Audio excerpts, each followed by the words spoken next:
Hello chess friends and welcome to Abdusattorov chess channel and welcome to an amazing tournament that started yesterday. Welcome to the World Fischer Random Chess Championship in 2022. So this is now a brilliant tournament that will follow in the next couple of days. We have here 8 top grandmasters battling it out in 2 groups. So first we'll see the group stage and then the best 2 players out of the group stage will meet then in the semifinals and then of course in a beautiful super final in Fischer Random Chess in Chess 960. So we're starting now with a beautiful game. In my opinion, it was simply the game of the day. We have here Abdusattorov against Nepomniachtchi. It was quite a spectacular game with really great tactical sequences, with really immortal tactics, and in Fischer Random Chess you probably see many times wild ideas, wild attacking chances, because of course in the beginning the game is unbalanced. We have here this setup by Abdusattorov and Nepomniachtchi. This position they had to play, and let's see now what happened. As I said, in my opinion, simply the game of the day. So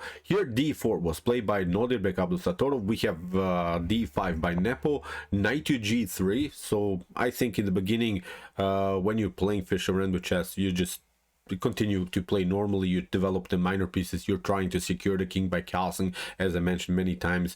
You don't complicate things. I think in the beginning you're trying to search for good opportunities, maybe to attack your opponent's weaknesses. So still I think you can apply the basic principles in chess. So we have now the move f5, e3, and after move e6, c4 and c6, you see Nepo played first his first 4 moves only with pawns. He built sort of a stonewall pawn structure.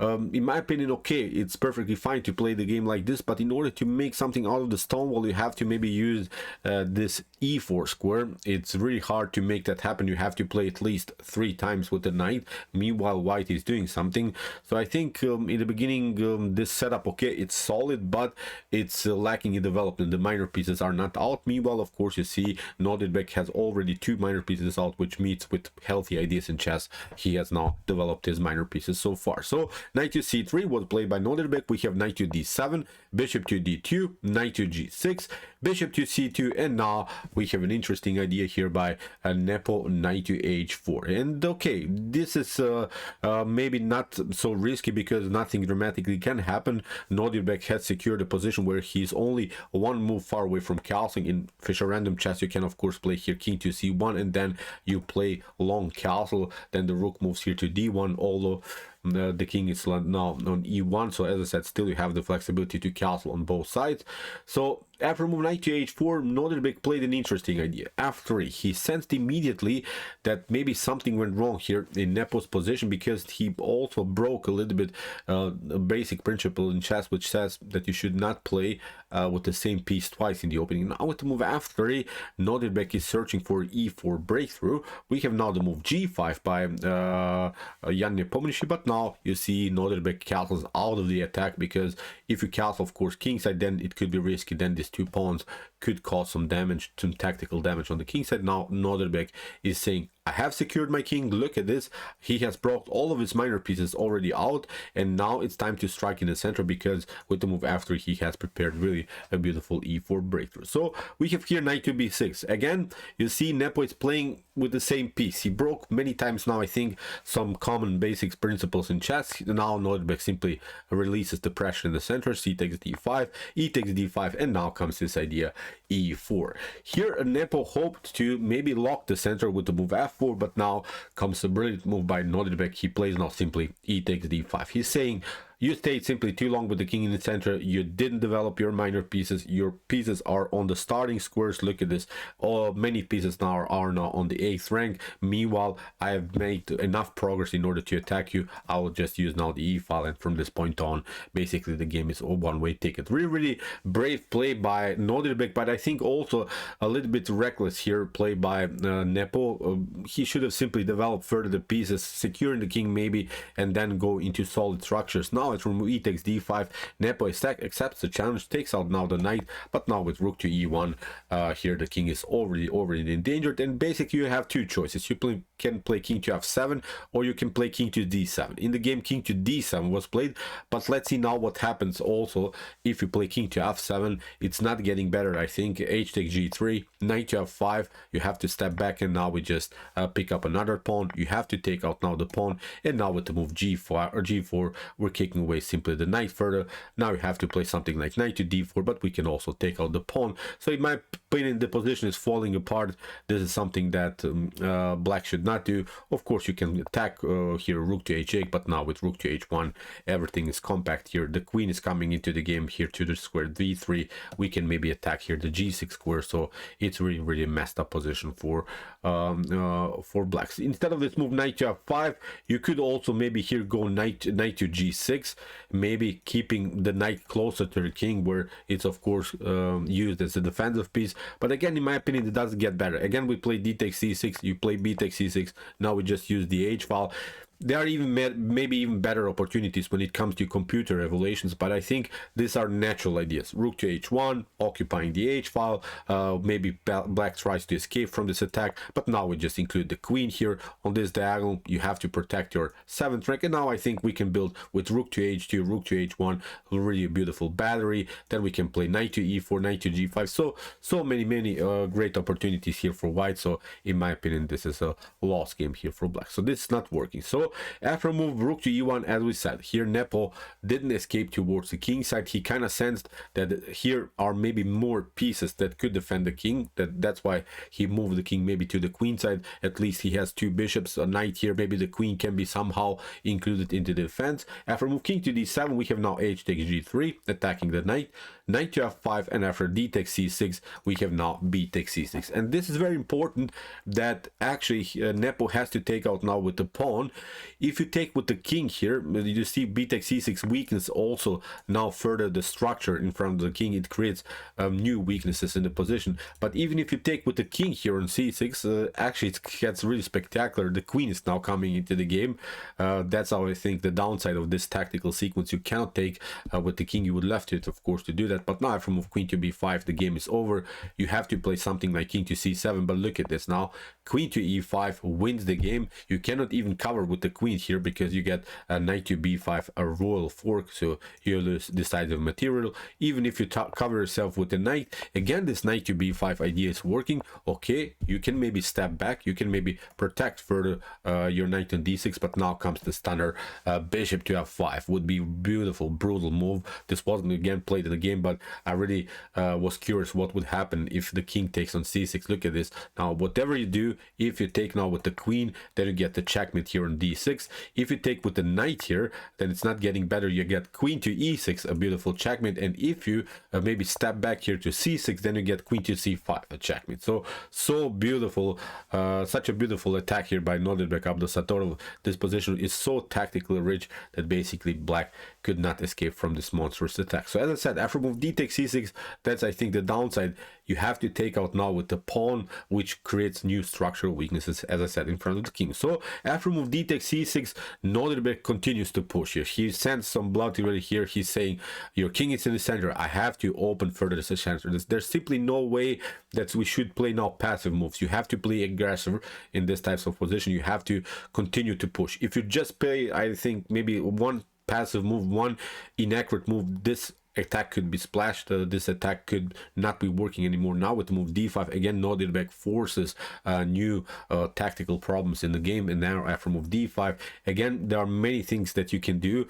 I've sorted out, I think, the most important sequences. Let's see, for instance, if you play knight to d5, knight to d5 is also not good. Knight takes d5 would be then the continuation by white. This wasn't again played in the game, but I think we have to solve many of these positional problems that are in the game now. After move knight to d5, c takes d5. Now again the queen is coming into the game very actively, and look how important this rook is. The rook is not allowing the king again to escape towards the king side. Now you have to play something like king to d6, and look at this. Now bishop is coming into the game, bishop to b4. The queen is lost, so you have to step back. But in this scenario, you don't want to even take out the queen. You have even a forced checkmate sequence. You just play queen to b4, and now this bishop is coming into the game. It's game over. So let's go back. Instead of this move knight to d5, okay, what black could do, maybe c takes d5. This could be also an opportunity. Again, also this wasn't played in the game, but again similar tactics happens. Queen to b5, king to c7. Now we play knight to d5, knight takes d5, queen to d5, and look at this. Now the rook is hanging. You have to play something like bishop to b7, queen to c4. you cover yourself maybe here with the bishop, but now with bishop to b4, the problem is now the queen is sort of trapped. It's not trapped, but the queen is overloaded.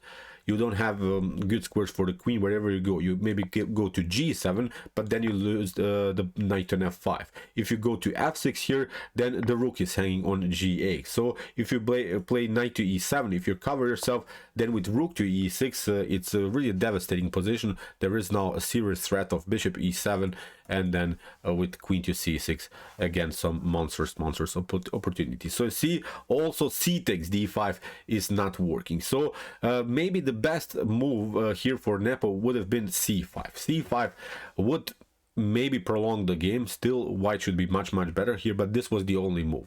Not to take on d5, not to take out with the pawn on d5, just passing through, keeping the position as much as possible locked here in the center, because now basically the pawn is standing in the way of the attack. At least you cannot use the d file as your attack. Maybe this was the way to go, but still white should be much better because of this opportunity. Rook to h1, and there is not a good way anymore to protect the h7. The knight is a little bit loose, the pawn is weak here, the rook is coming into the game again, the queen is coming into the game, but this was the only way for Nepo to prolong the game. Now black should play king to c7, rook to h7, and now black can escape till the square b8, but of course still it's a weird position. The king is in the corner here, the rook is out of game, so still a messed up position. But as I said, this was maybe the only chance for Nepo. So after move d5, Nepo didn't play c5, he didn't take out the pawn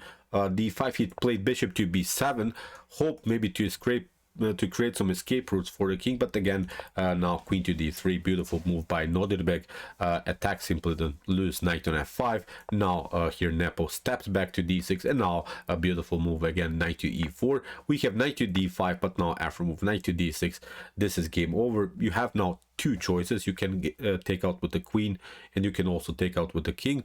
Let's see again what happens if you take out with the king. If you take with the king, this would be, I think, the most epic tactical sequence I think of all times, because look at this, what would have happened. You have to of course play bishop to b4. The queen is hanging now, and there are just only a couple of moves that are working here for black. The only move now is of course c5. You have to lock now this diagonal, but look at this, after bishop to c5, king to c5, look what white should have played here. This wasn't again played in the game, but I wanted to show really how a brutal chess can be. You play rook to e6, you're cutting off again some escape routes for the king. Now the king is here stuck in the center, and there are no only good defensive moves here for black. Black has to play now bishop to c6 in order to keep new defenders into the game. But look at this now, what would be the next move by white. Maybe you can pause the video and try to see now the really best continuation here for white. It's just for fun.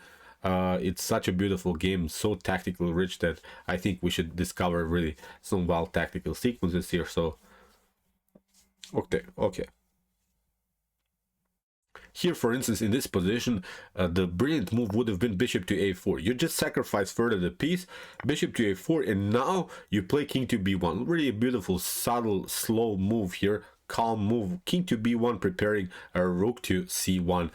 Beautiful checkmate. So at least you run into forced checkmate sequence. In order to defend this position, look at this, black has to play bishop to a5. This is really just a pervert STOCKFISH 15 line. You have to play bishop to a5.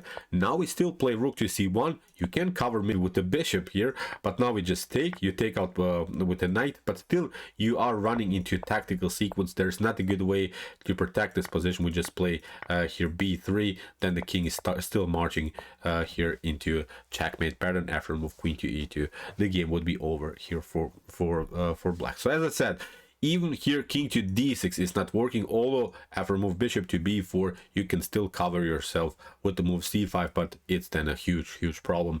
You're running again into some wild lines. So after move knight to d6, so that's why here queen to d6 was played by Jan Nepomniachtchi, but now with queen to h7, the game is pretty much lost. There's not so much that can be done in the game. Nepo tried here bishop to e7. You have to now connect both of your rooks. This is one way to go. Of course, you're protecting the rook on g8. There is also this idea, knight to e7. You can of course cover yourself and also protect the rook, but still it's not working because of this one, bishop to a5. Again, a beautiful move. This covered attack, really opening the d file is now crucial, and now you can place whatever you want, but now rook to d1 is going to happen. There are even some ideas of rook to e7 followed with queen to g8, so again the game is over. So after move queen to h7, so that's why bishop to e7 was played by Nepo, but now bishop to f5, the king has to step back here on d8, and now after move bishop to a5, in this position Jan Nepomniachtchi resigned. So what's the point? You can maybe cover with the move knight to b6, but the game is lost. You can just take out of course also here rook on g8. You can play of course rook to e7 is also completely losing. After queen to e7, rook to d1 is also winning the game. You cannot cover yourself with the move knight to d5, so this position is really, really devastating. If you play something like king to e8 here, after move bishop to a5, it's still not working. At least you lose the rook here on g8, and again it's a beautiful, beautiful checkmate. So this is really wild how Nordic played the game here. Really, really monstrous attack, keeping the king in the center. I think we'll see many times beautiful games like this in the continuation of the tournament, because this is Fischer Random chess. Many times black has to escape from this devastating attacks by white. We'll see what will happen, but so far in my opinion this was the best game in the tournament for sure. So okay, I hope that you enjoyed the game. I really enjoyed it a lot. If you want to see more Fischer Random games, please check out also our yesterday's cover of a beautiful Stockfish 15 game, where Stockfish destroyed its opponent in only 15 moves in the Fischer Random chess. Really, really wild stuff. So this was also a cool game. I think we can also learn something from Stockfish games, but I think we can also learn something from this beautiful gameplay by Nordic Abdusattorov. So brilliant game. So see you soon with some more videos, and what to say, chess is the best, of course.